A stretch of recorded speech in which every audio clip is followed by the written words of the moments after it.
What's up guys, Nightingale here, and welcome to my TED Talk. Today, we're going to be covering gear and gear balancing, and really this is kind of like, I guess you could say, a letter to Smilegate, and maybe hopes to help give you another opinion and thought on how to better the game. If you guys want to know kind of why I've been not doing a lot of guides recently, it's probably because of the research I've been putting into this. Is really what it comes down to. So when I've been playing and doing things instead of doing guides, it's been thinking about this and working on theory crafting for this video. I'm gonna go ahead and say it's going to be a very, very long video. So do use the timestamps below if you want to hear more about specific categories, but I do encourage you to listen to the full video because some things may not make sense without hearing what is going to be said from front to back. So for some of you, the good news is everything I am going to be showing on screen I'll also be reading off. So if you would like to just throw this in the background and listen to it, kind of like a podcast, feel free to do so. But basically the overview is we're going to give you basically a couple different steps and some bonus stuff on how we can better the game by fixing the core. One of the core issues really here is the gearing in the gear system of the game. This basically is going to help the grand, I guess we could say the grand scheme of balance, because if we can fix the gear fixes a lot of these units, which don't need some of these absurd buffs that some units may or may not get along the way. So if we can get gear in a really good place that's actually balanced for what seems to be the agenda that they have pushed, then the grand scheme of the units, kits, and the builds and the meta can diversify from that. So what we're going to do today is we're going to jump over here and, whoops, I have the wrong thing started here, is first we want to address really where a lot of this stuff comes from. So I'm not going to read the full adjustment today, but basically I just want to draw your attention. It is to this. It was released on February 17th, 2022. And basically this is in response to the Korea's review bomb. Now, for those of you who are just listening, and I know I just said I was going to be reading everything, this link will be in the description of the video, so if you would like to read it later on, but this is kind of where it's coming from. Basically, it's Korea review bombed the game, I believe, down to a 1.3 on the Korean Google Play Store, and it took it off of the store to be able to be downloaded. Then they responded with this as a general blanket to the community of saying they're sorry, we need to be looking at things. They talk about hero diversity, how they want to make RGBs better for PvP, but then they immediately slap you with a absolutely mundane, we're going to penalize you from using RGBs against each other, so you kind of are blind to what you're saying here. But then they start talking about some other things that they want to do. Now, this is what I will read, but it's also a little backwards, and we're going to be showing this off in just a second in a bigger detail, which is the actual statistics. So first off, they want to talk about improvements of equipment, and this is their thoughts on it. I'm going to give you mine. Equipment sets are a great tool to grant strategic values to heroes. Therefore, we will improve the unique effects to equipment sets to expand potential strategic value of heroes that are not in the center of the current mainstream meta. For example, injury set on Bellion and penetration on other heroes have been reassessed by players, and the usage rates of them have been increased. Refer to table below. And that's where we're going to begin in just a second. But I would like to read this specific point. It says, their balance adjustments on equipment sets. We will improve the current equipment sets, something that has a large role in the balance of PvP. In order to expand its synergy with heroes, we once again will closely evaluate the efficiency of the most used equipment before planning improvements so that we can gradually form a system where equipment sets are advantageous and disadvantageous to each other. As the current equipment system will be addressed simultaneously with other systems, it would be very challenging for us to resolve issues regarding meta in a short period of time. Nevertheless, we will do our best to implement gradual improvements in the game as soon as possible. All right. Then they also go on to talk about new equipment sets, but again, what we're going to do is we're going to stop reading here because that's kind of where things go. or where we want to really pick up today. So as I said, we were going to show this chart in more detail. And this is what gets, I guess, concerning to the, I guess, the grand scheme of why this video is being made and really why I'm trying to get this out here to Smilegate. So, the elephant in the room here is the top 4 pieces, okay? Well, 3 out of the 4 are all revolving around one hunt. So let's break this down for you so that you can understand what's really going on here. For our concerns, most of the things we're looking at really is quarter 1 of 2022. For those of you who don't understand the quarter system, that is January, February, and March. We're currently in April. It's actually April 6th, the day that I'm recording this. And like I said, this was released at the February 17th, so they were they were about halfway through quarter 1 at the time of the release. So do think about that with unit releases and things like that. February 17th was the timestamp of this thing being written. So, all right. We as content creators and fellow players of the game, we are partially responsible for those statistics up here. Now, is this not necessarily a bad thing, but this is part of the issue. And I'm going to really kind of blame content creators for this. In a two-step way, really. One, there is no blame to be had here, because in one aspect, because speed is good for everybody to get into. It's what we tell people to roll for in the beginning of the selective summon. It's how we tell people to progress. It's easy to get in. It's mathematically really good. But that's where the issue actually really begins. It's mathematically good to roll this.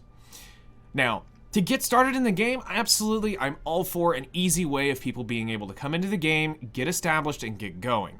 But when it comes to later in the game where creativity versus statistics versus just outright sheer speed should play into more of a factor of how you can win or lose. It shouldn't just be a one set wins all thing. And in this case, that's kind of what is representing here. So what we're wanting to do is, for those of you who are just listening, what we're going to do is we're going to be reading off the sets based off of quarter 1 of 2022. So right now, speed currently has 54.6% of people are wearing this set. And that's mostly because we tell everybody to come in and farm Wyvern in the beginning.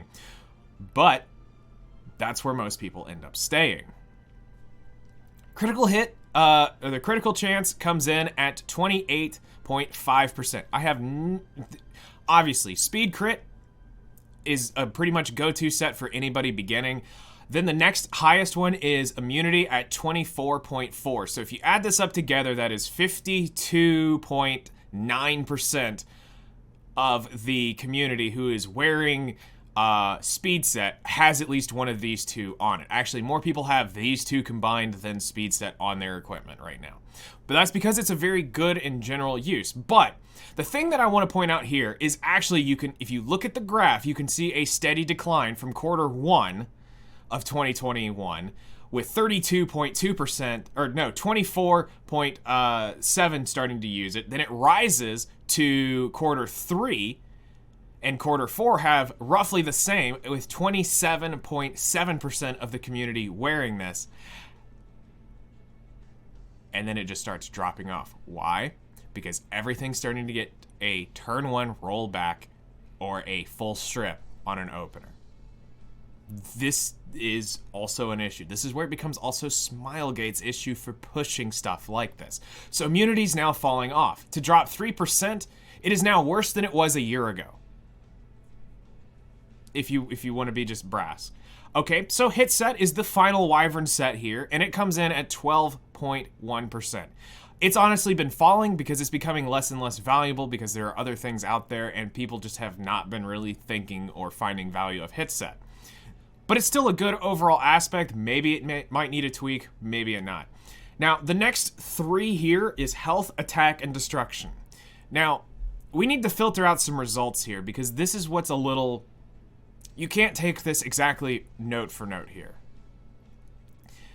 You may think, okay, well, 9% of the community, 5% of the community, and 7% of the community are wearing these. So this has got to be pretty decent. Well, think about it this way. When you start the game, everybody's given a free attack set. Everybody's given a free HP set. And everybody goes and typically farms out Nixie's Sanctum for a destruction set. So does this necessarily mean that people have all this HP gear on their stuff? No, it just means that everybody's still using that free 75 HP set that actually rolls pretty good. And some of us actually have multiple sets of this from being around a while. I have 2. I know people who have 4. People, honestly, I've had a friend say that they've quit just so they can get multiple of the welcome back stuff while they were doing it. So in this case, these 3 are a little skewed. Now, I do see destruction in 90 level gear, but it's a lot less than I see the Caides Gear for people using it on their one-shot comps or just using it to try to beat Wyvern 13.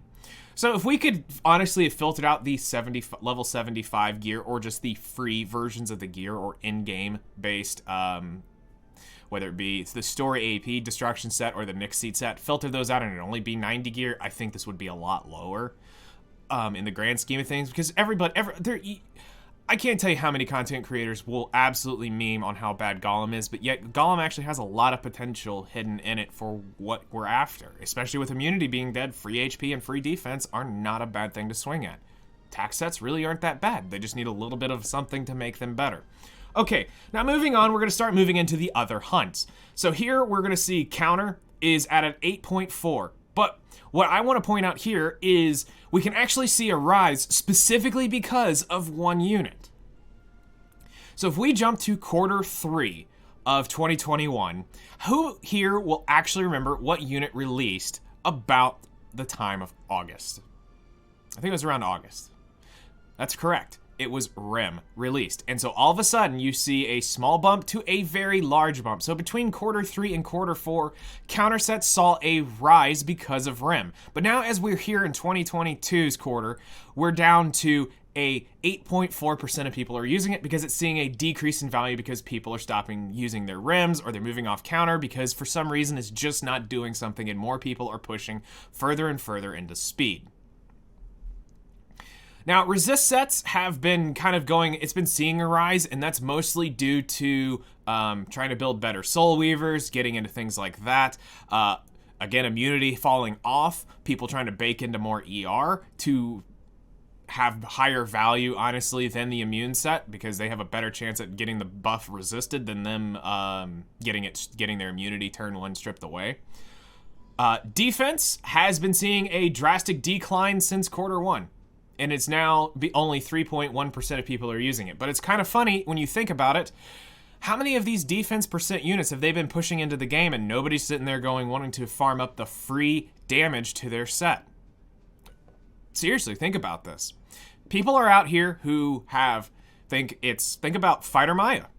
Think about, let's see here. What's her name? Lionheart Sirmia. There's one. We also have the updated Arya coming in here tomorrow, or late tonight tomorrow. Arya is a defense percent unit that focuses defense around their kit. We have so many units in the game who are now starting to use defense percent as their main damage stat. Why not ask for a free boost to your damage? HP users got it, attack users got it, but defense, the few people that are out there, aren't actually doing it.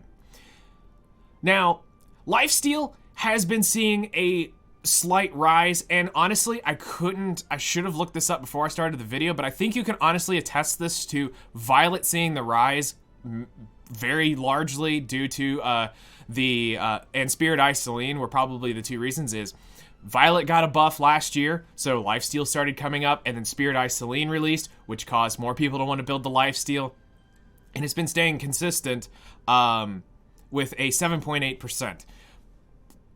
Why aren't more people using this? There's a lot of great damage dealers out there who can deal off the damage. The set's really not that bad, but there's an underlying cause of why they're not doing it, which we'll address here in a little bit. Now, Rage has been seeing a slow increase, and this is honestly just due to the fact of people building it for one-shots. It's not really PvP viable.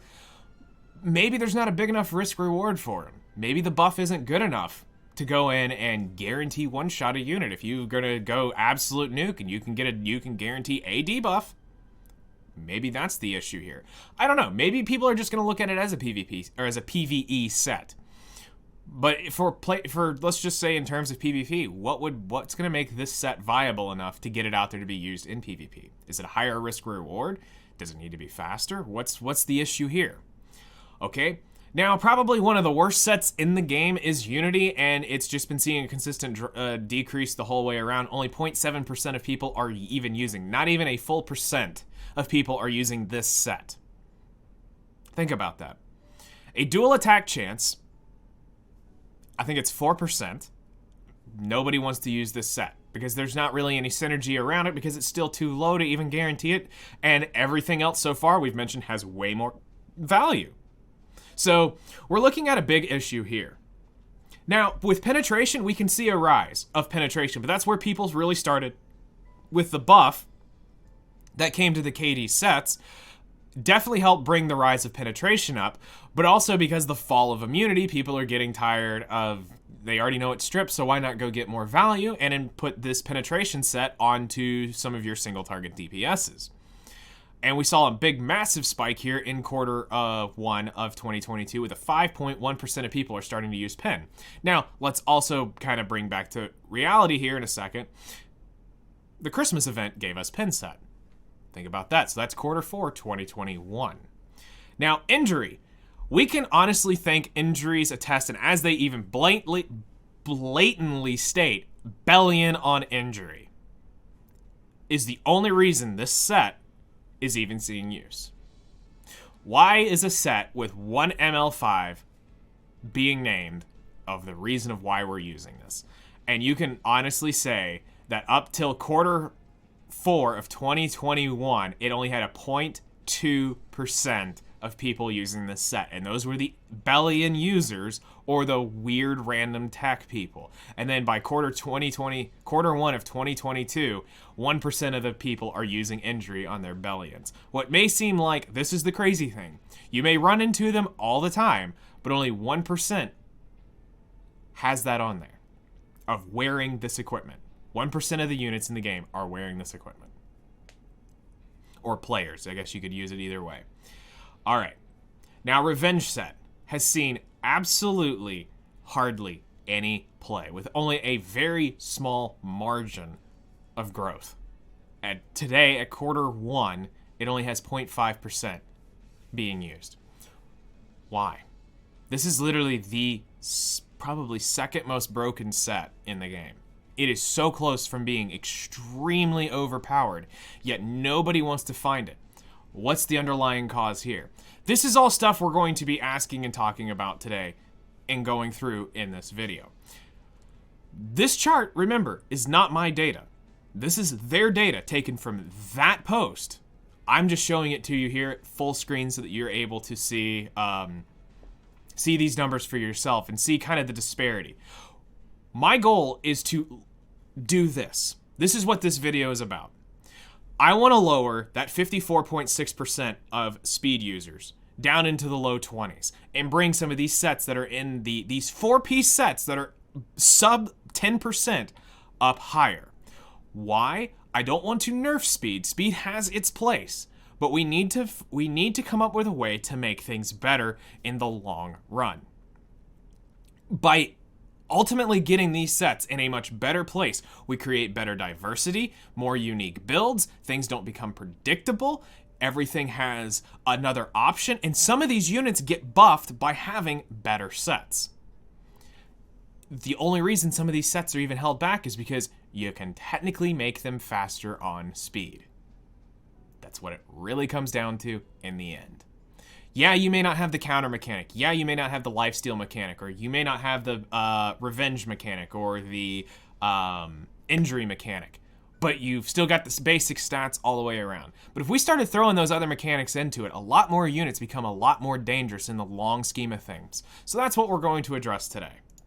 So what I've done here is we need to balance the existing step, or to balance the existing sets. This is really step one of the process. And what I've listed out here are where all the sets are.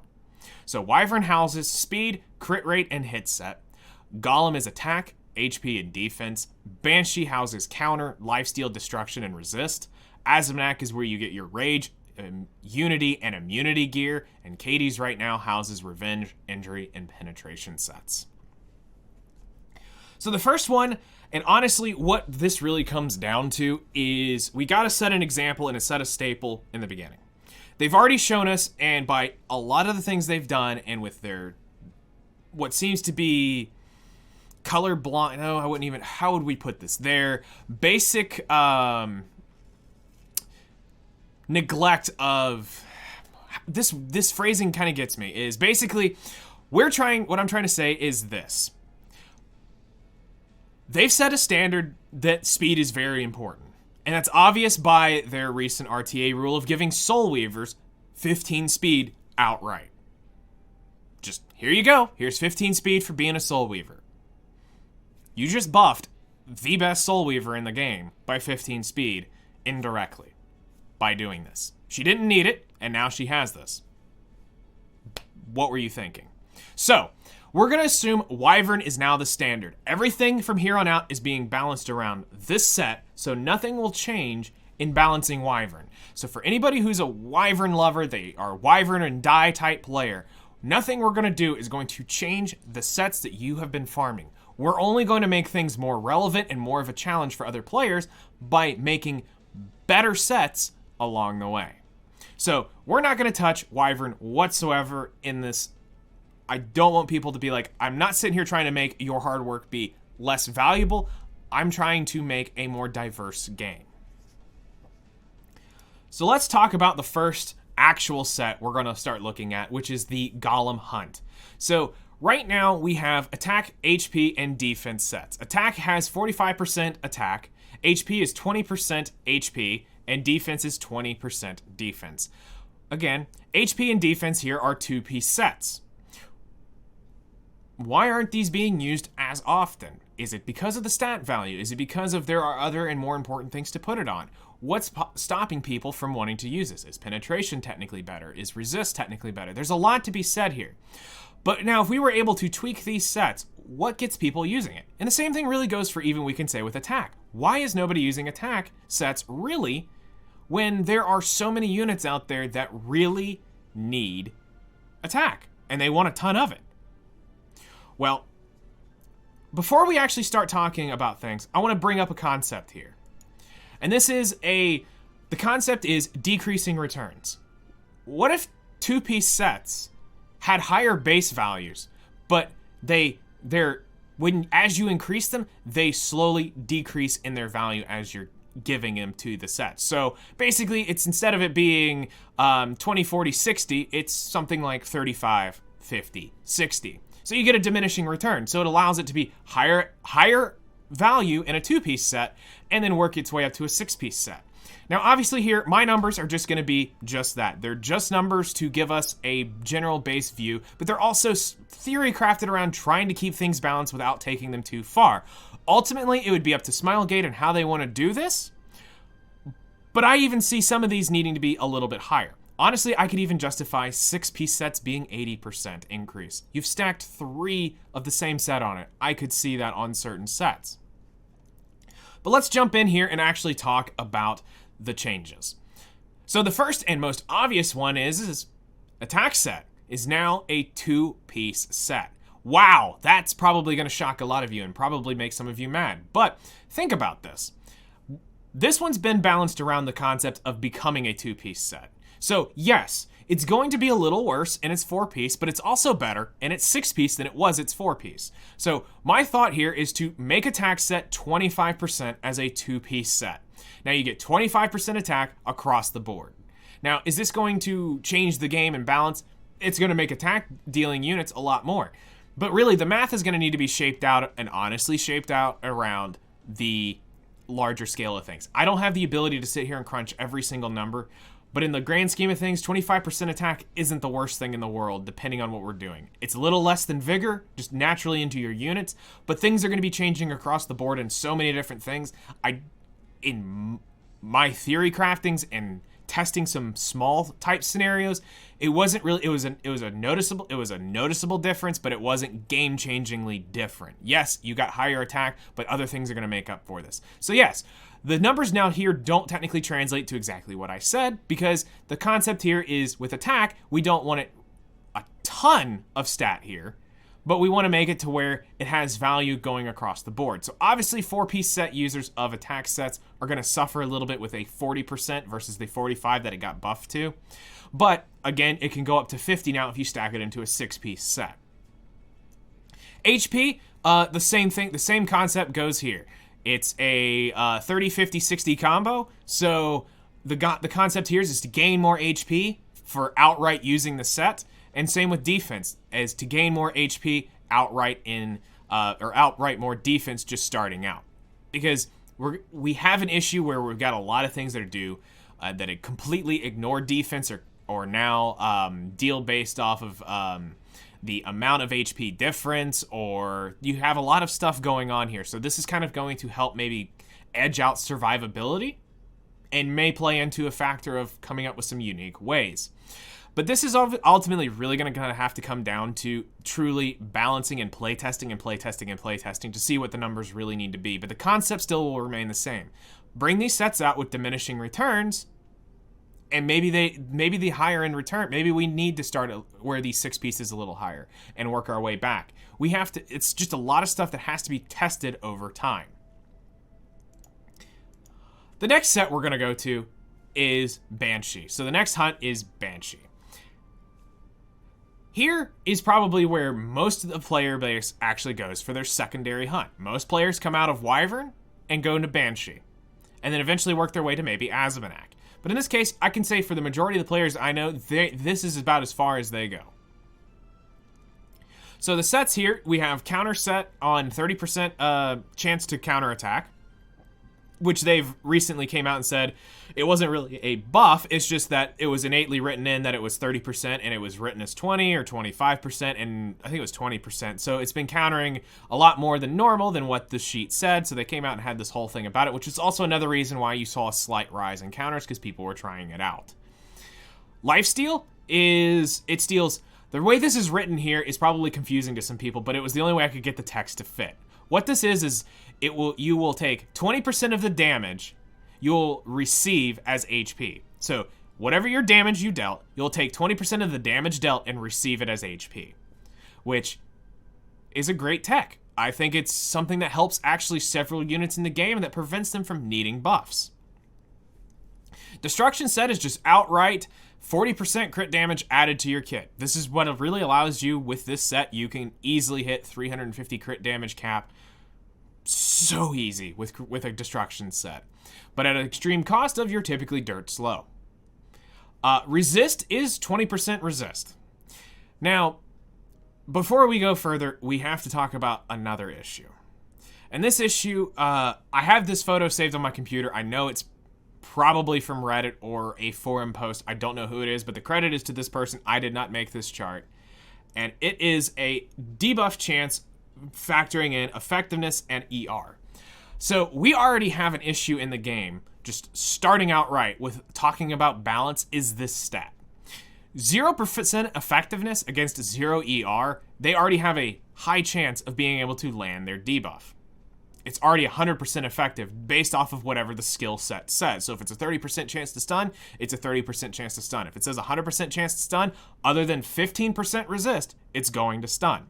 So we already have an issue baked in here that it's based off of that there is no counter, that there's no effectiveness to have to start to bake through any innate resist. Our innate resist is 15%. It's really bad to start with. So the concept here, and what I'm wanting to really drive home here, is that it's very easy for a player to get 150 effectiveness on a unit, but it is insanely hard for somebody to get the ER to counteract the effectiveness. Which means that we ultimately need to really fix the ER issue before we can fix a lot of other things. But I don't see them wanting to do this because it's going to make a lot of people upset, because that means their debuffers are going to become a lot less valuable because their ER is getting a lot higher. But it's something that needs to be addressed overall. If we can fix this, This fixes so much of the issues in PvP so that people can't sit there and just cheese tons and tons and tons of speed, throw on an effectiveness ring with a couple effectiveness rolls, and be able to debuff almost everything. We're talking Soul Weavers that have 180 ER. In this case, if we had roughly 180 ER, they only need 140 effectiveness, which is pretty easy to get on a debuffer. Especially if they've got a astrological sign that gives them effectiveness, they can get to that easy, and that's a 50-50 chance of them landing in. Plus, let's be real, they also are starting to work on things that are crossing the line, which are these ignore effect resist soul burns. Archdemon Mercedes got one, Falconer Clury has one, so they're already starting to cross the line with this ignore ER stuff, because people are starting to cram in high ER, and it's like, no, you can't do that. Sometimes you gotta let the game play out. If people want to stack insanely high ER to beat insanely high effectiveness, so be it. Stop trying to control absolutely everything and let certain things take over. Maybe there are some other issues that need to be fixed along the way. But back to talking about Banshee set.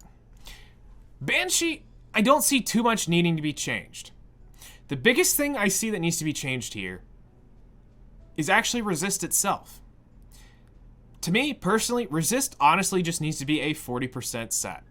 But if we're going to take the diminishing returns like we did with the other two-piece sets from the Golem Hunt, we can apply that here. But honestly, 40, 80, and 120 doesn't sound bad considering the grand scheme of things. Because if you're going to full commit into a triple ER set, you should be way more entitled to resist a debuff at the cost of being slower. Absolutely. I'm there. Because you're also going to be very stat hungry because you've been pushing ER. I see nothing wrong with this, and this will help the issue if they don't address the other, but it won't fix it. This is a Hello Kitty Band-Aid on a wound that needs sutures. Or stitches. Staples. This isn't going to fix it, but this helps the issue. Because now you're, instead of going 20, 40, 60 ER, you're now up to at 120 ER. So you were effectively doubling the amount of ER you can get off of a set, which will help out in the long run and almost near counter that zero, or the blanket 100% effectiveness put into the game in the beginning. But we'll come back to more of that later. Next up, Azimanak. Azimanak is probably the worst hunt at this point to farm. Most people we tell to just get in there, get your rage set, and get out. That's pretty bad. But that's also because immunity has been falling off, and everything, again, because of Smilegate's neglect in what they're doing, they're making so many strips and turn one, remove turn duration, or reduced buff duration by 1 turn. They're creating this issue that cannot be fixed. Because they keep... The one thing that's saving them from being stripped is 15% or that immunity. Or debuffed, whatever it is. That's pretty sad in the long scheme of things.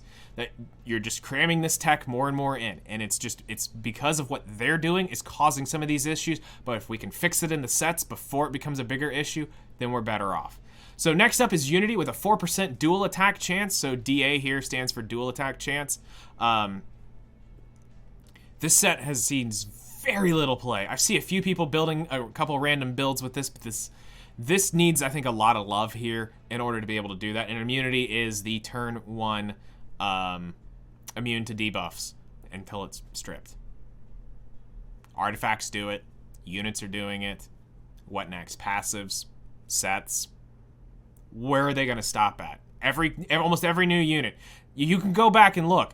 From December to February, they released 4 units. 4 units that will strip or roll buff durations back by 1 turn. There's an issue here. Alright, so now how are we going to look at making these sets better? This one I struggled with a little bit, I'm not going to lie. And again, this is going to come down to testing. My thought is why not add the target buff into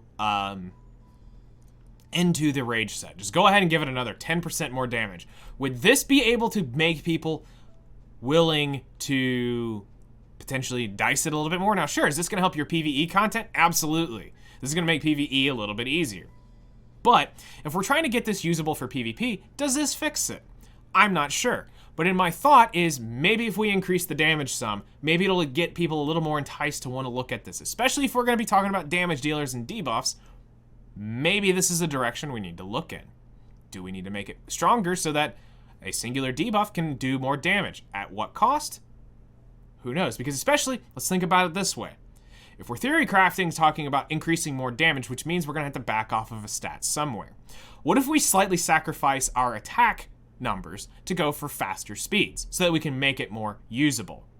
So if we start rolling this set more into speed versus where we would roll into high damage, can we get the debuff damage slightly higher to make up for that so that we can get it a little bit faster so that it kind of edges out? It needs to have some sort of diversity here. Ultimately, what we don't need to do is just absolutely destroy the set to where everything one-shots in PvE. Obviously, we can't go there. As far as dual attack chance, my thought was just straight outright double it. Now, is this going to need to change some in-game mechanics or things like that if there's hard caps and stuff like that on dual attack chance? Yes. But we've got to get the value here to make people want to pick this over penetration set, over HP set, over immunity, over crit chance, over hit set. We've got to come up with a way to make this have higher value to players. Doubling it, I don't even think solves it. But will it help? Yeah, because now you're doubling the chance. Now you've got team imprints to think about. You've got other sort of ways to get this rolling. What can they do? I'm not 100% sure. This might take somebody smarter than me to be able to help figure this one out. But I definitely think just a step in the right direction is just automatically start this. If you want to really change something about your unit and get it into a higher chance, maybe it needs to come off. As I thought, this was one of the thoughts I had written down a while back. Maybe Unity needs to become a 4-piece set and it gets a lot higher. Not quite counter, but maybe somewhere in the between counter and where it's currently sitting.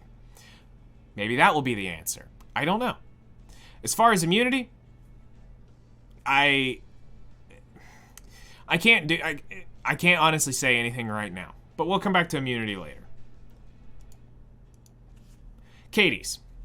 Now, this is the newest hunt out of them all. So obviously this is the one that's starting to get that abyss level passive crap where things are starting to be really wordy and really kind of confusing. I will try my best here to make sure that I interpret this the best way, because I know it's written out a little bit weird. Again, I was trying to make it fit on screen for you guys, for those who are actually watching, but not have skills written this long on a page. I basically just spread out 2 feet for those who are listening.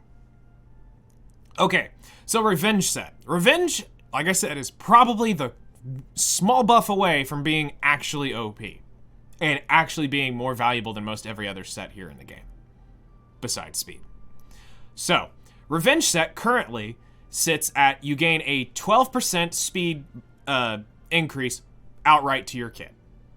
Now, for every 0.05, you will gain 0.05% speed for every 1% HP lost. Let me interpret this for you. It doesn't matter if your unit has 10,000 HP, 20,000 HP, or 100,000 HP. It is for every 1%, so 100% to 1%, you're going to gain speed by 0.5 up to a total of 50% speed. This can cause some throttling and really get you guys to have a advantage here where you can actually start outspeeding by getting some damage taken immediately right away. Pretty decent set to start with overall. Injury is up, it will deal up to 6% HP decrease in damage dealt. Meaning, when you attack, you can deal up to 6% HP reduction. So if they have 10,000 HP, you can reduce 60, or you can reduce 600 HP instantaneously. It's pretty good. This is where Injury Bellion became a thing, because she's AoEing everybody. She has all these counter procs and all AoE. She's chiseling away. The more she attacks, the more she attacks, the more damage she's doing. Penetration is single target. ST here stands for single target. Penetration of 15% of the target's defense. Partially causing the issue, but you guys need to remember here that penetration is multiplicative and not additive. So when you see a unit that says 70, It says 75% pen. It's not 90% pen with this. That's something you do need to realize. Multiplicative is a lot worse. But it helps keep this from getting actually too overpowered. Well, how would we change this stuff around? I think the only thing Revenge needs to make it actually viable across the board and getting a lot more attention to it is really only 3 speed added to it. 3 speed will give it enough to be able to really compete and change that bar. Right now, for those who don't understand how Revenge works, speed set, let's say, is 220 speed, okay? The unit is 220 speed.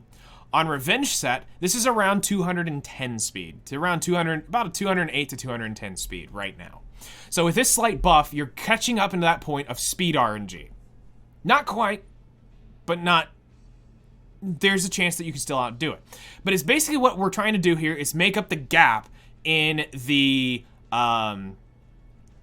speed here to where we're not cutting into where it's in speed territory, but we're making it to where it's slightly more value for the people who know that their unit won't go turn exactly 1, but they might be the second unit off. So for a second higher end speed contester, it might be the second unit. So if they happen to take a big, happens to be super fast opener to the face, now they can cut near almost everything just because they took damage.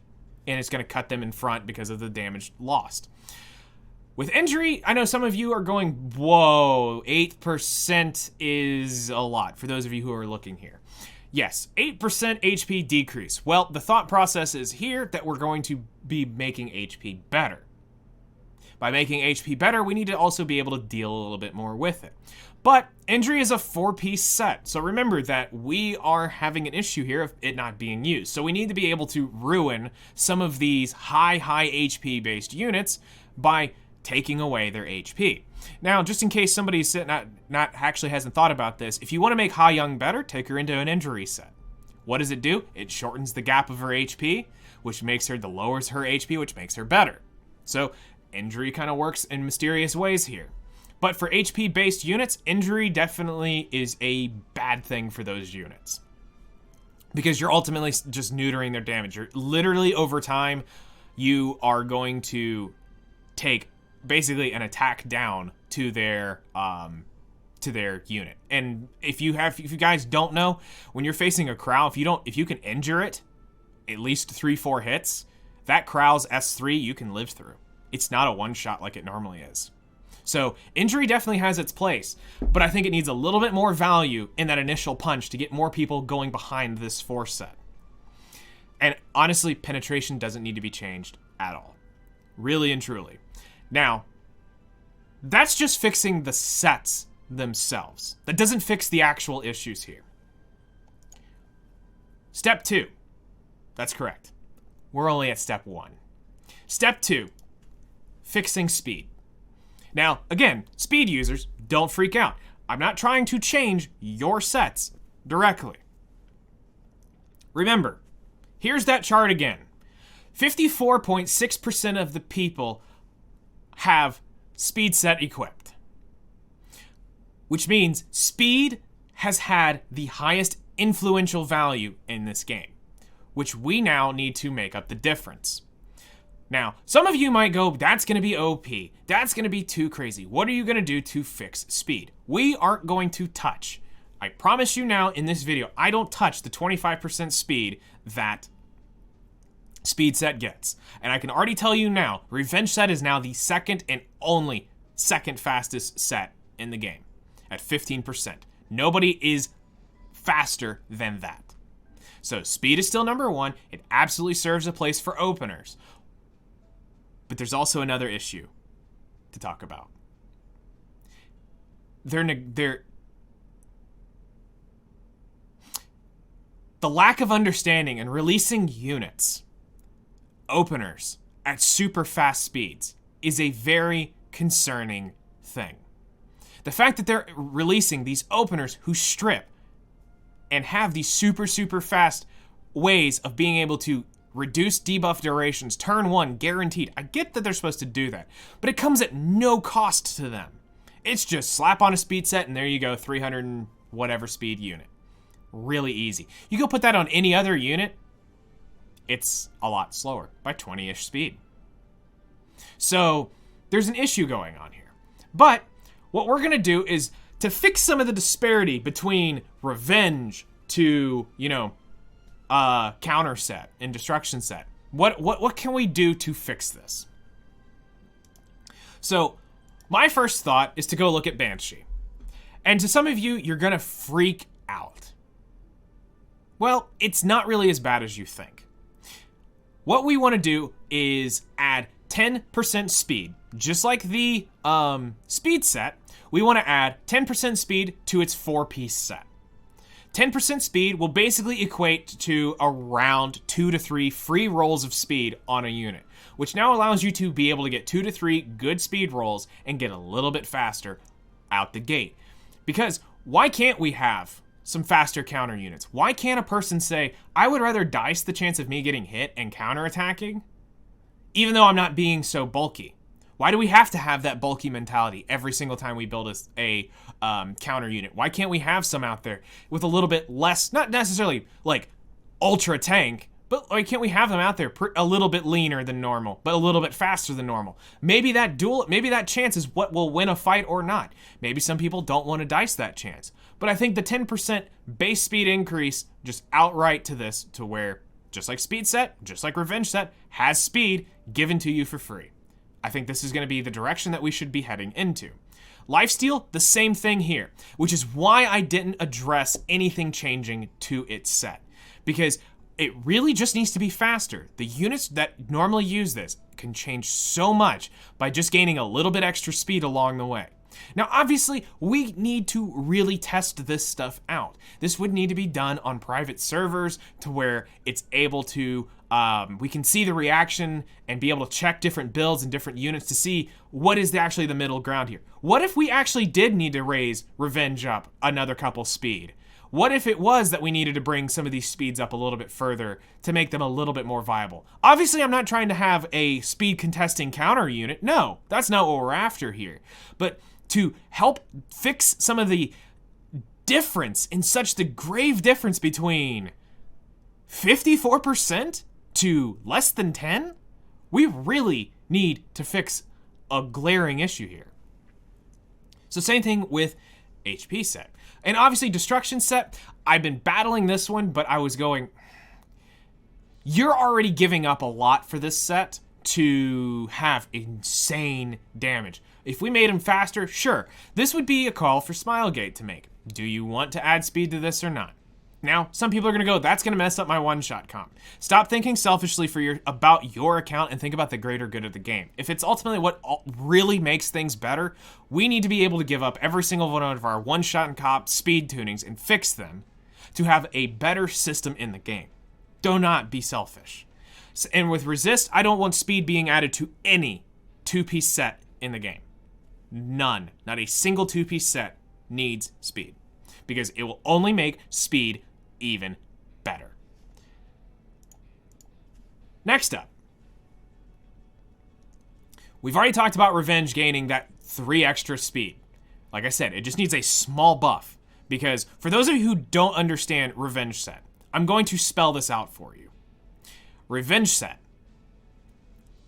at 270 speed is over 330 speed at less than 10% HP left. That is absurd if you can build a unit out like that. So think about that. If a 270 speed unit takes roughly the same amount of speed rolls your 300 speed unit has, yes, it needs to come at a cost because they can throttle their speed based upon HP. Revenge, honestly, doesn't, or I would say injury doesn't penalize them that much. So it doesn't really counteract it, that it just lowers that percentage pool, but as soon as they hit that percentage, it's still that speed. That's the difference. It's not total HP, it's just percentage of HP. Now, injury needs that same issue as well. It needs to be sped up. To get more people using this set, it honestly needs to be faster.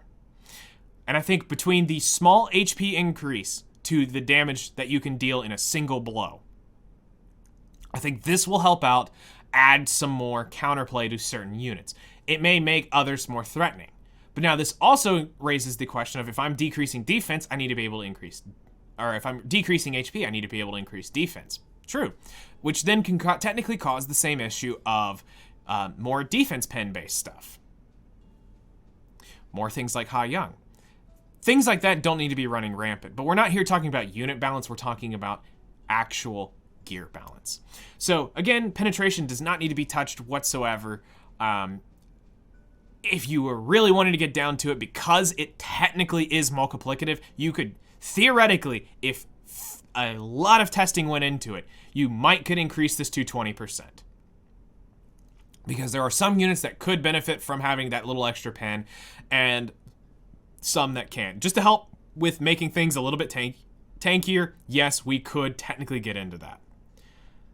Okay, so now for probably the most, I would say, the next most important thing here are the new gear sets. Now, I didn't read any further into their stuff. Basically, they have announced that they're going to be releasing some new sets here in the future. And with the Rise update, they were talking, or with the Awaken update, the Awaken update, they talked about that they're going to be doing this sometime in the next quarter. They're going to be adding new sets. Well, if I can get this out in enough time for them to maybe look at this, I can give you 3 very clear paths on 3 sets that will help overall balance the game entirely. So let's take in at my first set, which, fun fact, I was working on this on stream, and as of today, somebody finally guessed one of my 3 options. One of them we actually theory crafted on stream to a point, but nobody ever guessed this set right here. So the first set we add to the game is Mithril. Mithril is a 4-piece set. It will defense increase by 20%. Additionally, protects 30% of the wearer's defense from penetration. And then it will also have plus 10% speed to this 4-piece set. That's right. This is going to help solve a absolute major issue they are pushing into the game. The balance patch notes also showed this. Ha Young shows this neglect and lack of understanding. It also shows that when you go look at Lionheart Sirmia, Ludwig's buff, everything's starting to penetrate defense, which is making defense become worse and worse and worse. So now the next logical concept is, okay, I need to push into HP. Ha Young exists, who now all she needs is 7,000 HP difference, and she can absolutely near one-shot a 32,000 HP Dark Corvus. Are you kidding me? We have to have something here to protect. And Mithril will solve that issue right here, because now you can't pen 30% of a defense. Now, this is the only way I think we can get around this. If this was a buff, then it becomes now you got to have this unit.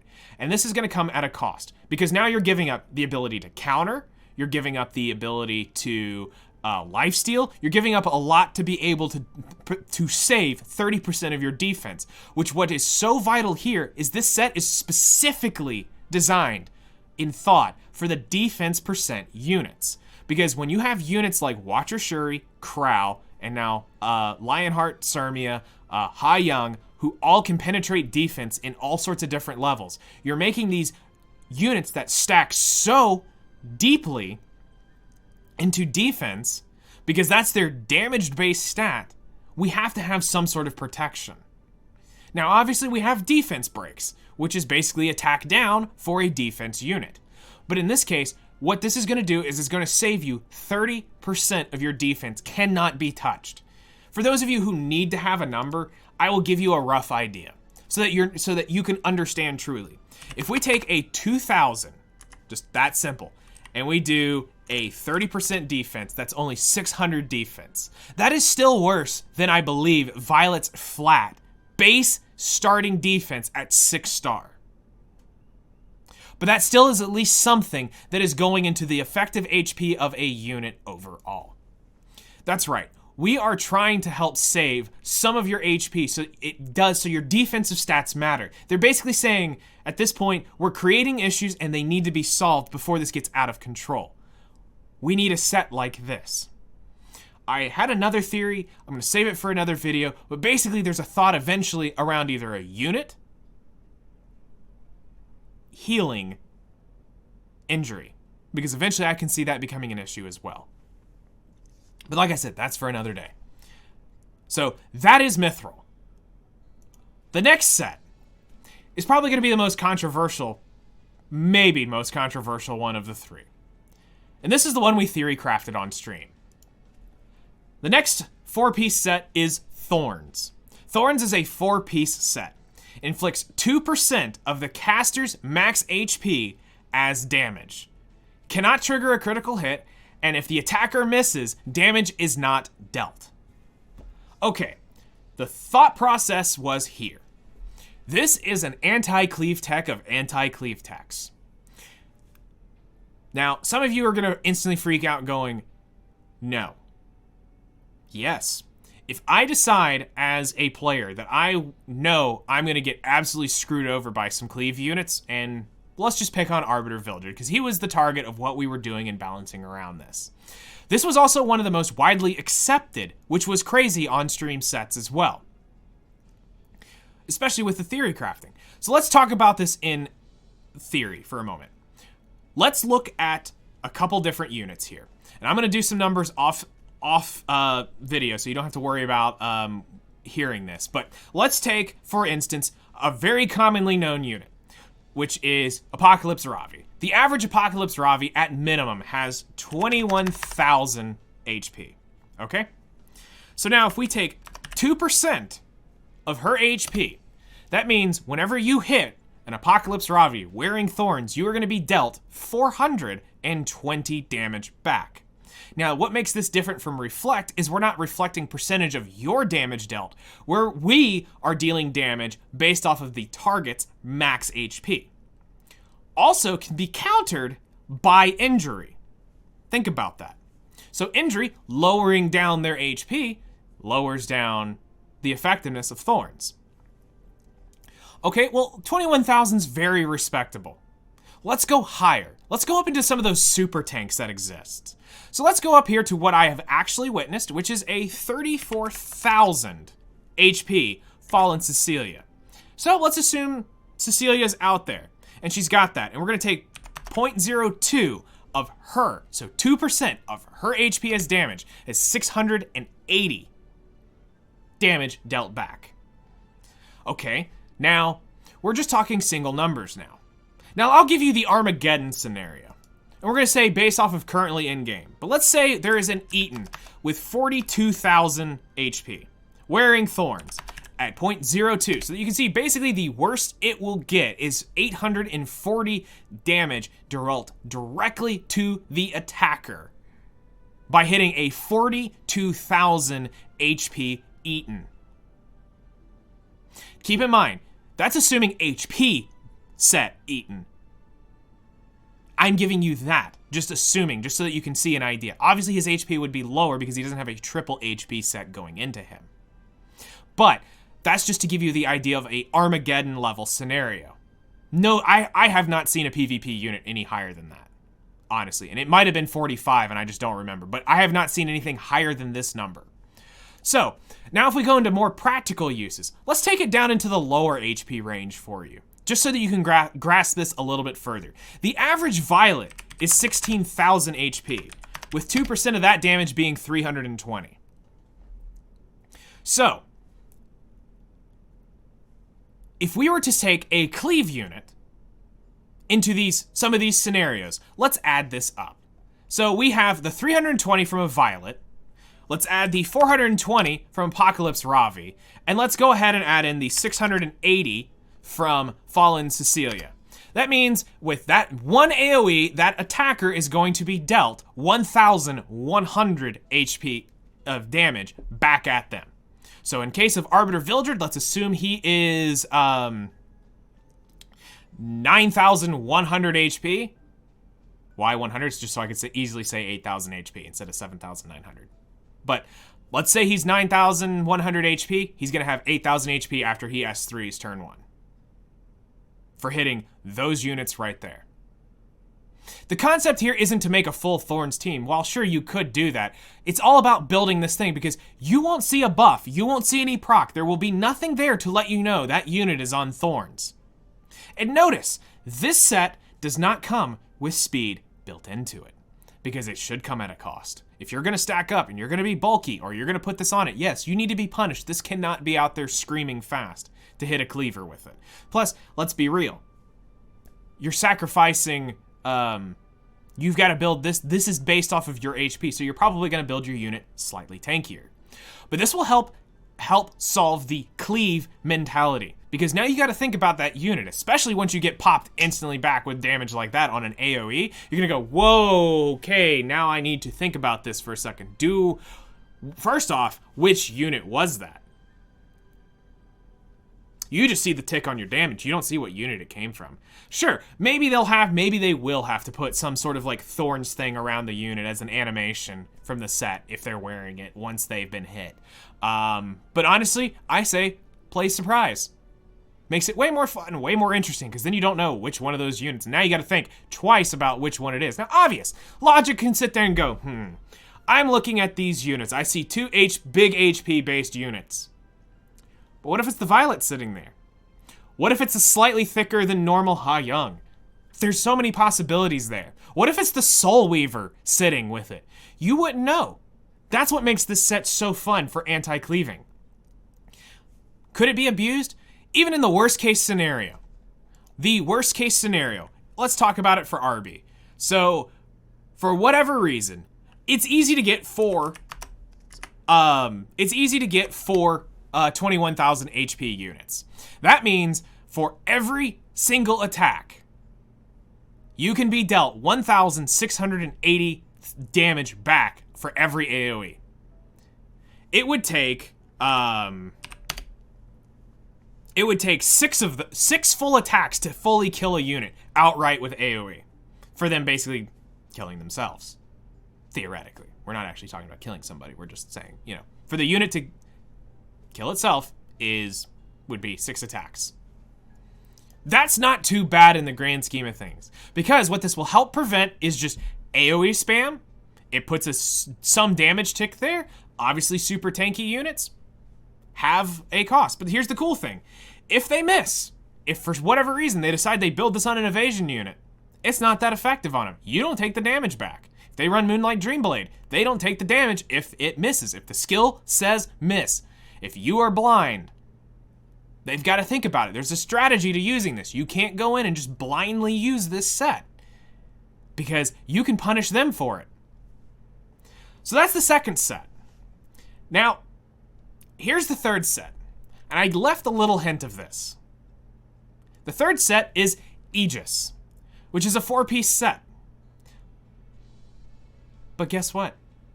When 4 pieces of immunity is equipped, it converts immunity to Aegis. And I just see that it did not convert that yet I had it. So let me do this right here live on the video, because that is absolutely infuriating. I had that spell checked and corrected, which is right here on slide 3. There we go. I had corrected that already. So there we go. Now it's correct. So yes, it grants the caster 2-turn immunity at the beginning of the battle. Now, there's another theory to this, and I decided to give this one the honorable mention. And this actually was suggested to me by a friend when I told him that this was actually something I had written up. He was saying turn 1. Unstrippable immunity. I agree, but I'm giving them the benefit of the doubt here to pick between one of the two. Either one. I'm going to say this because it still allows for opening, stripping units to still have an advantage. But notice here as well, there is no added speed to this. It's going to come at a cost.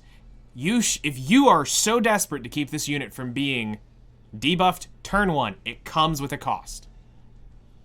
And what is that? You can't be turn 1 absolutely lightning fast and be able to have debuff immunity for anybody that might be faster than you. But guess what? You will be able to do whatever your function is, whatever your task is with that. Now, obviously, if there are 6 pieces of immunity, you're not getting anything else from it. this automatically converts immunity to the 4-piece set, and you're going to gain no value other than that. So Aegis is about basically fixing that issue of immunity right here. Now, this will definitely offend some players, because then they're like, that's devaluing my Conqueror Lilius, that's devaluing my Rand, that's devaluing my Peyra. Yeah, you shouldn't have the ability to draft 2 units instantaneously, and even if it's a 2-buff immunity, strip it away. It's also partially their fault for allowing these units to be created and done like that. Did they think that people were going to instantly do it? They have. Come on.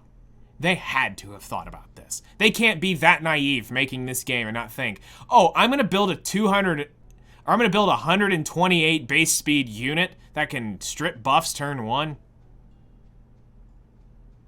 If I just build them on speed set, like, really? You didn't think about this? So right here, we have all 3 sets shown. These 3 sets will drastically help and change and fix so many issues we have in this game. I have no idea what they have in the pipe, but honestly, I don't have a lot of confidence in them right now with creating new sets, because let's be real, we have dual attack chance as a set. Yes, did they technically, when we go look at Caides, did they technically start coming out with some good stuff? Yes. But nobody's using it. Why? Again, it's partially because of the speed issue. We have so many different things and so many amazing units currently in-game right now that can indirectly get buffed by making really good gear sets for them. It just depends on where they are and how you decide to build them. Some of them don't need the buff. Some of them still need buffs, don't get me wrong. Some units desperately need their kits updated to 2022. I completely agree with you. Some kits are very outdated, and I hate to say it, Arya releasing tomorrow is already an insanely dated kit. It has no value and no place in this. The only thing going for her is her design. A defense unit that is ice, which means Rimuru can steal the buff easily and probably one-shot her. You now have to force slam down banning Rimuru if you ever want to use this unit. You can't set it up on Guild War defenses because then it's literally a free Rimuru target. You do this, you are directly asking for 3 units to have counter buff without actually needing counter set. Gross. There's just, and she can be unbuffable. She's faster, but you're gonna have to go into the defense stat so much and the HP stat. You're not. This is that type of stuff that where I'm going. We got other things to fix. So that's where some of this is coming around. Honestly, if you want to know my honest opinion about Arya, just make the counter buff unstealable and unstrippable, and that'll fix half of her issue. But here, I think this is the direction to go. Is this going to be the guaranteed fix-all? No, this isn't. Is this a step in the right direction? I think so. With all the research I put into this is definitely the direction I think can fix most of the issues going on in the game. With everything we've covered, where we've talked about increasing the base speeds of certain units, or of certain sets, just go ahead and give them flat out 10%. Some of them may need to go higher, some of them may need to go lower. But it's just something we need to actually work on together. I know this is an insanely long video, so thank you guys who hung in here for the entire video. You are awesome. I really do appreciate your thoughts and interest in hearing about this concept. I know this technically isn't going to be that informative for people, but this is something that I've been really putting a lot of thought into, and I really want to try to get this out there to where Smilegate will listen to this and go, oh, why didn't we think of that? Or for that one person at Smilegate who said, see, I told you, go do this. Look at this. He literally just said the same thing. They're going to go, shut up. Oh, wait, no, actually, he's got the community behind him, or he doesn't have the community. Or they can go, look, the community's revolting around that idea. Who knows? I don't know how you guys are going to react to this. I really don't. I know the speed Wyvern lovers probably going to hate this idea because they feel like they're getting stepped on their territory. But I honestly say, are you that afraid? If your units are that fast, are you really afraid of these units speeding up and coming out there and being more terrifying? Are you really afraid of seeing counter sets a little bit faster? If you're already so, if you're already such high-end gear, why are you worried about it? Are you afraid that these changes might actually be something that you've now got to go work on, and now you have to come up with other mentalities and other thought processes and other play styles? Are you that afraid of the game?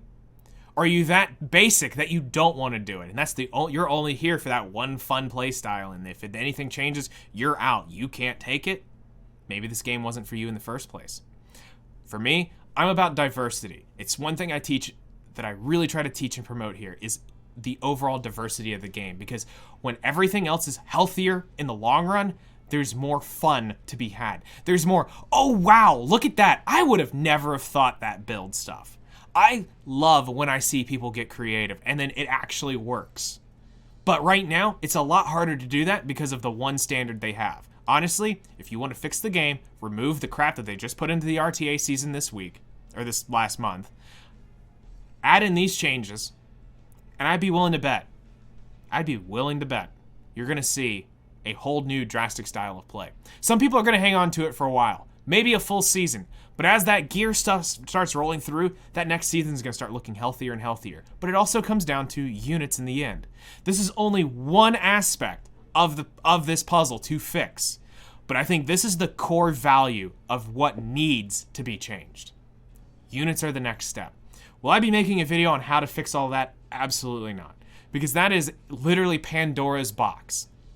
While I did get really close to the SBA and Fire Araminta buffs, that was also just out of sheer luck and kind of seeing the writing on the wall with what they've been doing. I was honestly also shocked that there wasn't a more penetration-based stuff like Lugwood. That was another thing I was seeing and writing down a lot along the way. Okay, so I forgot after I went through that whole video to add in the bonus content for this. So let's just go ahead and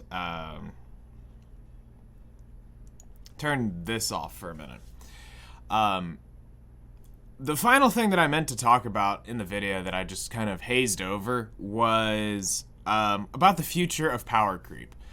And what we need to look at in the future to help out. And actually, better yet, let's pop over to my BlueStacks and make this bigger. Okay, so when it comes to the future of Epic 7 and we're looking down the long road, because they're talking about a 10-year plan here, and there are some other issues with units that kind of just can't be fixed directly. So when we talk about future power creep and things that are going to eventually happen. So right now they're already showing a trend of making things more difficult. Harder to do, harder to beat, longer to deal with. With that also comes with the rise of eventually needing more stats, more level, more something to push you in that direction. A couple theories that I've had that work out really well for this is two things. One, let's gonna start with, is the 7th star for your unit. Now, instantly, this is a major panic when it comes to players inside of Epic 7 when they start hearing the words 7th star, because already getting the 6th star is a royal pain in the butt. It takes 5-5-star fodder to 6-star units. So now your next logical thought process is, no, I do not want to deal with getting 6-star fodder to make a 7th star. And you're correct, absolutely not. That should not be the way we go about it. But this should be something done differently, completely in the system, that allows you to basically, let's call it ascension, if you will, ascend your unit to the 7th star. Now, what does this do? One, it allows your level cap to go higher than what it is. So if we go here and let's head over to Vivian, and we look at her detail page.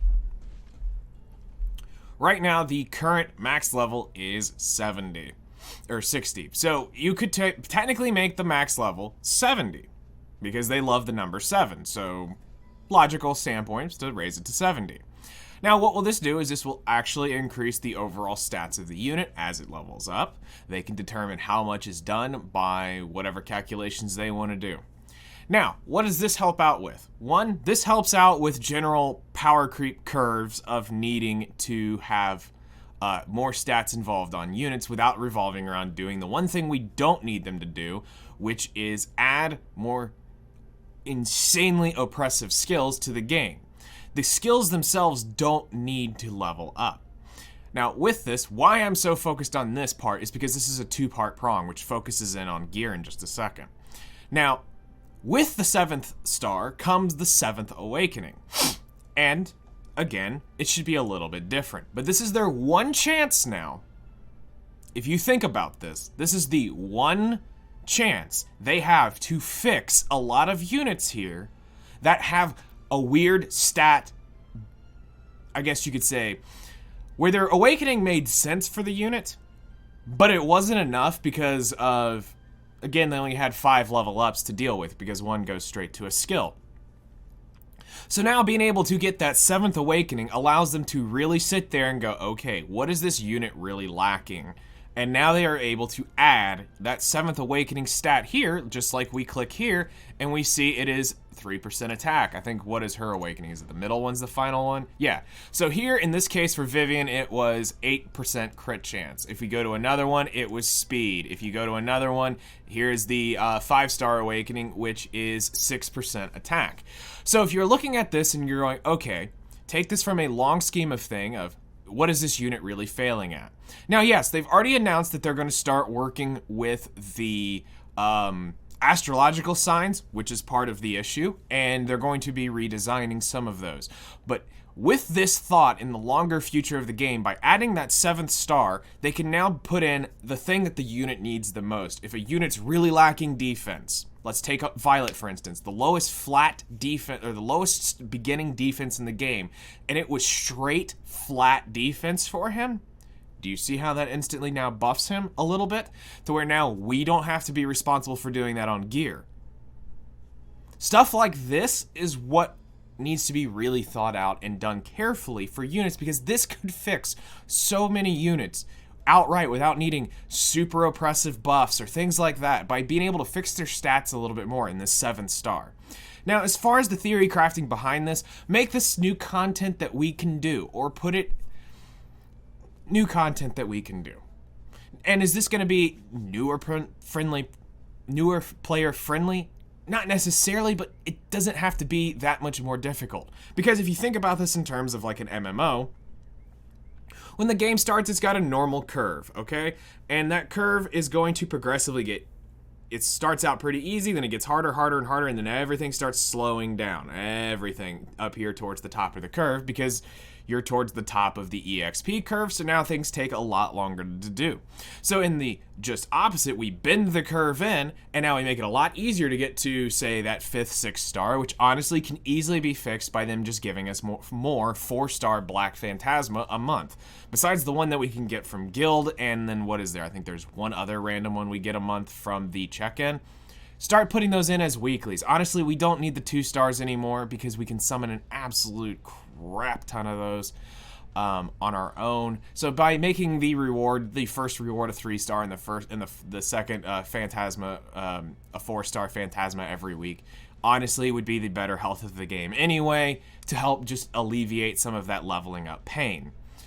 As well as maybe throw them in instead of every side story having a 3-star Phantasma, make it a 4-star. There are ways we can start speeding that process up.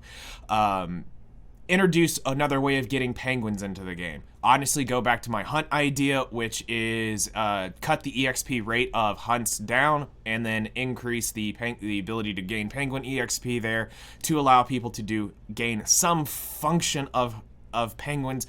Maybe just cut it down to a rate slightly worse or equal to that of like unrecorded history. And I think it's fair and balanced for everybody, because when you're spending 20 energy, you might as well get the most bang for your buck. So now that we've talked about one part of this issue, let's talk about the other part, which is more what is relevant really for the video, but I have to talk about this to fix the next issue. So we've talked about that 7th Awakening being something that allows you to fix a lot of the stats of the units overall. But now let's look at gear. Because gear is going to be an eventual issue. It's going to come down to one of two things. One, you're just going to have to upset the entire community and say goodbye 90 gear that you've worked on, and now here you got to start grinding on 95 gear to level up to level 100. Well, that is one way to do it, and honestly, I don't know if I mind the clean slate thought process here. Because the gear would be better in all aspects, but then you have to start gearing all new units completely 100% over. Because eventually, within not too long after that update, the content's going to be required for you to have that gear to begin with. So, again, if we make it easier to get to that point, I don't necessarily think it's a problem, but I have maybe a better solution for you. So if we take a look here at just some random piece of gear, let's see, so something that you guys just aren't going to absolutely be like, that is so trash, so that you don't want to vomit at whatever is here on screen. Okay, so according to this, I don't really have a whole lot of stuff, so we're going to have to look at this. I don't know why this is here. All right, so we have an 85 piece of gear. My actual thought process is this. At this point, wherever this power creep function needs to happen, here's what goes down. In hunts, you remove the blue stat gear. Goodbye. Completely 100% removed. Purple now becomes the guaranteed drop of Wyvern, Caides, whatever 13 hunt you're doing. Purple is now the guaranteed armor to drop. No longer will it drop blue. Then you increase the difference of what the drop rate was, split it between these two pieces of gear. Now red will drop more often and purple will drop more often. But honestly, you need to make it slightly curved more to where, yes, red will technically drop a little more common than what it has been. Reason being is because if you start now getting the game more towards the red piece of gear, it can start rolling better. Now, why is this important? Is because if we look at this piece, it has 4 stats on it. It has defense, crit chance, health, flat health, and percent crit damage. At this point, for anybody who needs to be rolling for, let's say, crit damage on a piece, this is great because now you've got all your stats are guaranteed here. So there's no third roll, as if we look at a purple piece, it only has 3 out of 4 stats. We have all of our 4 stats here, which means our rolls are we can now hit the roll all 5 times in a row. So by getting that grind starting to work more towards the red progression is going to help out in the long run. Now, how am I going to fix this for power creep? One, this slightly allows a better chance at getting higher gear rolls to start with, which helps curve the slightly worse purple gear. Now, there's nothing wrong here because if you were to able to go into this ring, you have a chance at getting 4 of the rolls into that health. 3, 6, 9 are guaranteed to go into one of those 3 stats. 12 is going to generate the new substat line, so that takes 1 roll away from you. And then you have 1 more shot here at getting health of any of your original 3 that you were after. In this case, you're hoping probably for health or speed. Or if you do get a very, very, very good stat here, you get what you need here. So in this case, this is looking more like a Soul Weaver ring. So at that point, if it rolls flat defense, that's really not a bad idea. Or flat HP, it really kind of isn't that much worse, but I would rather have the top 3. So we try to get the game progressing more towards a red-based gearing system. Now, with that, it still keeps things relevant. So, how does the next step go? Well, we level it up to 90, of course. So we come here to our Reforge, and then let's jump in here, and we need to talk about the next issue, which is actually Reforge mats. So if you look here, you can see that I have a ton of gear that has not been reforged in Wyvern. 1, because I just don't farm Wyvern that often anymore, but 2, it's because that is a lot of reforge mats. If we took this page, which is 4, 8, 12, that right there is 2,400 reforge mats to reforge just the swords here on those 3 rows. That's a lot of reforging. That's a lot of hunts. So we need to also start increasing the amount of reforge mats dropped by Wyvern by a degree, and also probably introduce other ways of gaining them, as well as more rewards for the things that already give them. So expeditions need to give exponentially more. Hey, see what I did there? And as well as hunts need to drop them more often. Just put them in stories, put them as events, put them as reward. Do more with these. We don't need these things so grippingly tight on the grasp around what is holding you back from being able to progress. Okay, so let's talk about the next actual step, which is what happens when you 90 a piece of gear. So let me find a piece here that I know is actually kind of decent.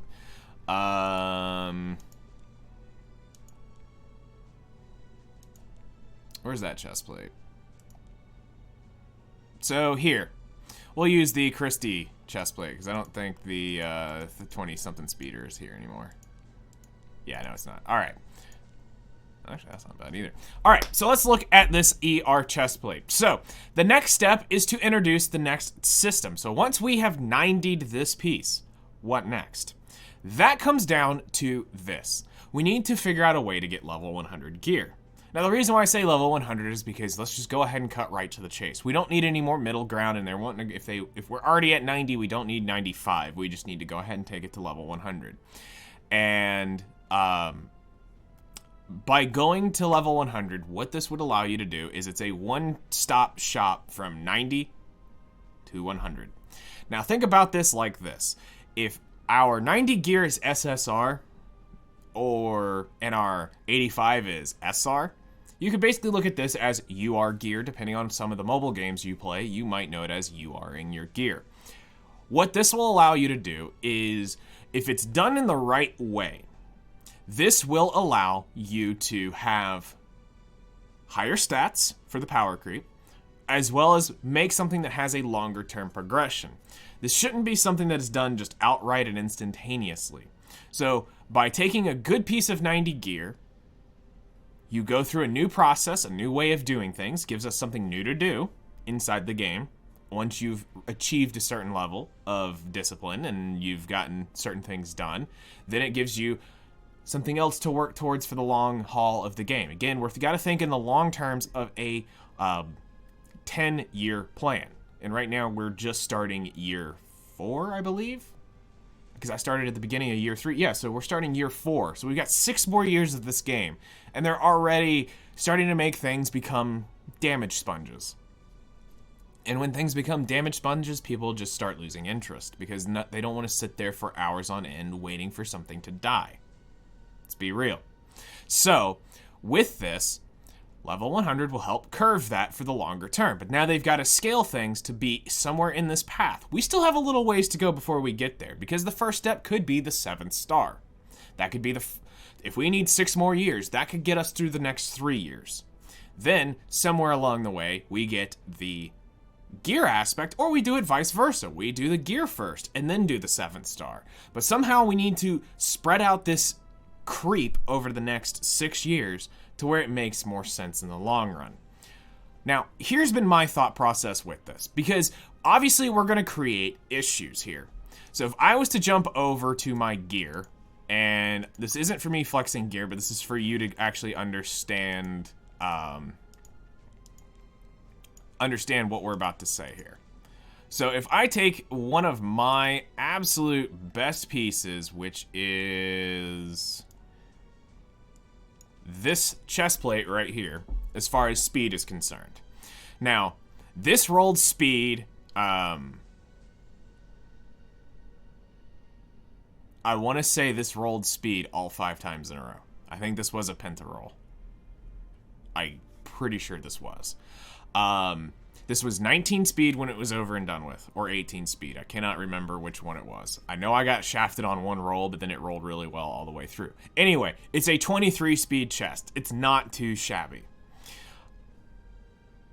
What we want to prevent here is this. We do not want the level 100 to reforge the same way this reforged, because we don't want to add this and turn this into, say, a 27 speed chest. It needs to have diminishing return on it. By that, what I'm looking at doing is, instead of reforging this identical, it has a diminished return of, maybe if it was 4, now it gets 2. So now this becomes a 25 speed chest. These things may increase anything by 1 now. Now you're going to go, why is that? Why do I want to grind for that? Well, think about it this way. If the substats barely change, what am I going to be after more? The defense. I'd rather that have a higher roll. But this also has another issue that people are going to be concerned about. Let's go over here and talk about this issue, which has been clearly thought about. So here is a crit damage neck. Now, how do we fix it here? Well, the obvious answer is they need to uncap crit damage. Yeah. It would take a while, but they could do it. Right now, crit damage caps at 350%. Technically, as we know it right now, Draco Plate technically goes beyond that. There are a few things that will go beyond that cap. They just need to go ahead and uncap it. Or raise the cap by another 50. And what this will allow you to do is gain a little bit more overall damage. I personally am for all team complete uncap, scrap the cap, if you really want, and allow higher end crit damage builds. I actually think at that point in time, it's actually worth doing. So for that, it would take a little bit more finessing to do. It wouldn't be something you could just instantaneously do because they need to look at the repercussions of stacking absurd amount of crit damage versus attack. How does that play out? And does this benefit one group of people more than the other? There's a lot of testing here, but you're trying to see the theory I'm going with. By them working and finessing some of these small little things, we are able to now increase stats. So if the main stat now jumps, instead of where I think this was 65 to 70, what if this jumped from 70 to 80? Or 70 to 90? 70 to 100? You see what I'm saying here? Is that the stats, I think, for the level 100 shouldn't be focused around your substats. That's what your goal of getting up to 90 should be about. Getting your substats really, really refined. The point, I think, at the end is really to give you that final push of gaining the most value out of your gear. Okay, you've got really good gear. Now you need to take it to 100. Bang, here you go. Now you're going to get that final push of large stat that... Honestly, for this, it should be to fully deck out an entire character. My thought process in terms of 90ing, it needs to take around a week and a half to be able to level 100 a full character. At least in the way I look at it, because we got so much stuff we need to do already. We've got other things that we need to consistently be working on. The process for getting 90 should be about a week to a week and a half for the average player. Let's call them the whales or the super efficient, at a week. A week a character, at probably the least. Then for the casual player, at the absolute maximum, they need to be able to get a level 100 gear set in 2 weeks. And what this will allow is that it will allow to have a overall better aspect to stats later on. Now, yes, is this going to cause repercussions in things in terms of PvP, especially with what we've just now previously talked about? We're adding more stats overall to a lot of different things. Yes, but it's also going to help a lot of the other... They go hand in hand. It'll help prevent the need for these obsessively high Abyss level skills, because now we're getting more damage outright. Our units are getting tankier. They are doing more damage, so that's kind of counterbalancing each other. And then now you're adding more counterplay into how the gear set levels up. Nothing else changes in the gear as far as its actual stats. It's not like we're saying penetration here is going to have, when you make it level 100, it's not going to go up to 20%. It's nothing like that. We're just going to be changing. The big upgrade here is actually going to be the main stat of the boot, or of the necklace or the boot. And that's another one that people are going to be questioning about, is the theory of behind boots. And for me, when I was thinking about this, boots would have to be the most calculated of them all. Because when we come here and we look at what most people are concerned about, it is the speed aspect here. We cannot make things super, super overtuned to where this is a make or break thing. So in this case, you would have to weigh this out. Maybe the boot would be the only one that actually the substats upgraded more. Maybe. This is something you have to theory craft and really play around with and look at all scenarios. Do I have the ability to do that? No. But does the community? Yeah, we technically could. As a community, we could be able to figure this out. So that's my thought on the future of power creep and where things need to go, and in the direction of kind of helping get us in a better direction, because it's about the long-term play of the game. Yes, is this an idea? Yes. Is it technically the right idea? I don't know. I don't know really where it would go. But if I was designing a game around a gacha game like this is how I would be approaching things for the longer term of the game. We want to make things viable. We want to keep things progressing. We don't want things to get at a stagnant, stale wall, Black Desert, and where you're just literally setting up against doing absolutely nothing. Because honestly, when in like Black Desert, once you get your gear maxed out, there's nothing left for you to do in the game. Go grind, go work on your level, but that's about it. Here, I think the grind of the game actually is the gear. And some may disagree, some may agree with me, some may also think it is the perfect blend of collection versus gearing. There's a lot of different ways to look at it. In my aspect, in my eyes, I look at the game as the gearing is the grind of the game and the chase of getting that gear and building the next unit and coming up with now not only the build that's on that unit, but what can I eventually do if I really like this unit? What else could I do with it? Could I build them on some other way? Could I catch them off guard if I did this? And start theory crafting that, because we do have so many options available to us. What could be the next greatest best thing? And if we balance sets out properly, we can achieve a very diverse game that isn't just speed set and chill. Honestly, there is so much more out there for us. But we, the content creators, you, the community, have to get that message out there. You have to start looking at it. Smilegate has to address some of those issues for you to have a game like that. So that's it for the bonus section. I don't know exactly how I'm cutting this in, so let's jump to wherever we're ending the video. Really, guys, thank you so much for watching this video. Please feel free to share this around and try to get as much traction as we can around this. I really, really appreciate any help you guys can get on trying to get this out there. If you know somebody at Smilegate, or I think Super Creative is the actual game developer here, we always just pick on Smilegate because that's our direct contact to them. So try to help get this out there. Unfortunately, I know for some of those it's in English and they speak Korean. So a language barrier is going to be here, but at least we can try. And I just want a better game for everybody. That's really what I want. So thank you guys so much for literally hanging in here this whole video, and I'll see you guys in the next one.